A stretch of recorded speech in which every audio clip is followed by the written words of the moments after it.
ஒரு பெரிய அழகான காடு. அந்த காட்டுக்குள் ஒரு பிரம்மாண்டமான அரண்மனை. அங்கே ஆட்சி செய்தவர் சிங்கராஜா கிருஷ்ணதேவராயர். அந்த ராஜ்யத்தில் எல்லா மிருகங்களும் சந்தோஷமாக வாழ்ந்து கொண்டிருந்தன. யானைகள் காவலாளிகளாக, நரிகள் மந்திரிகளாக, மான்கள் தூதர்களாக, ஒவ்வொருவரும் தங்கள் வேலையை நேர்மையாக செய்து கொண்டிருந்தார்கள். அந்த அரண்மனையிலிருந்த ஒரு குரங்கு மட்டும் கொஞ்சம் வித்தியாசம். அவன் பெயர் தெனாலிராமன். அவன் எப்போதும் சிரிப்போடு பேசுவான். ஆனால் அவன் மூளையில் ஓடிக்கொண்டிருப்பது பெரிய புத்திசாலித்தனம். ஒரு நாள் காலை அரண்மனை வாசலில் ஒரு பாம்பு மெதுவாக நுழைந்தது. அதன் கண்களில் ஒரு சூழ்ச்சி. அது நேராக ராஜாவை பார்த்து மெதுவாக பேச ஆரம்பித்தது. மகாராஜா, என்னிடம் ஒரு அதிசயமான மாயக் கண்ணாடி இருக்கு. இந்த கண்ணாடியில் யாரு பார்த்தாலும் அவர்களோட உண்மையான முகம் தெரியும். ராஜா ஆச்சரியப்பட்டார். உண்மையான முகமா என்றார். அந்த பாம்பு சிரித்தது. ஆமா மகாராஜா, உள்ளங்கண்ணாடி போல. அது ஒரு சாதாரண கண்ணாடிதான், ஆனால் அது பேசும் விதம் எல்லாரையும் நம்ப வைத்தது. முதல் யானை வந்து கண்ணாடியில் பார்த்தது.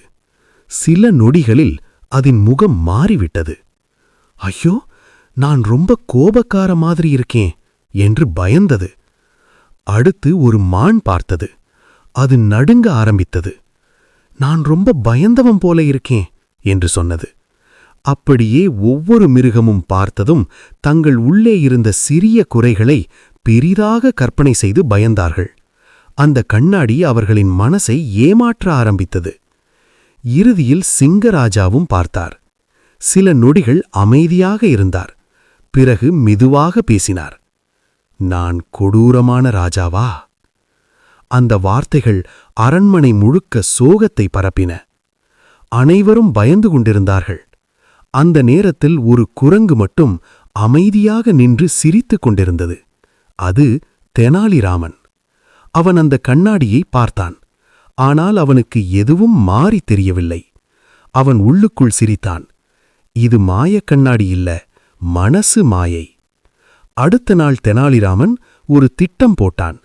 அவன் எல்லாரையும் அரண்மனை மண்டபத்தில் கூப்பிட்டான். இன்று ஒரு சின்ன சோதனை பண்ண போறோம் என்றான். அவன் 2 கண்ணாடிகளை வைத்தான். ஒன்று பாம்பு கொண்டு வந்தது, இன்னொன்று சாதாரண கண்ணாடி. முதலில் நரியை அழைத்தான். முதலில் இந்த கண்ணாடியில் பாரு என்றான். நரி பார்த்ததும் ஐயோ என்று கத்தி பின் சென்றது. அதன் முகம் பயங்கரமாக தெரிந்தது. பிறகு தெனாலி சொன்னான், இப்போ இதுன பாரு. அது சாதாரண கண்ணாடி. இந்த முறை நரி சிரித்தது. இது நான் தான் சாதாரணமாயிருக்கேன். அனைவரும் அதிர்ச்சி அடைந்தார்கள். ஒன்றாக புரிந்து கொள்ள ஆரம்பித்தார்கள். கண்ணாடியில் மாற்றமில்லை, மனசிலதான் மாற்றம். அப்போது தெனாலிராமன் மெதுவாக ராஜாவை நோக்கிச் சொன்னான், மகாராஜா, இந்த கண்ணாடி எதையும் காட்டாது.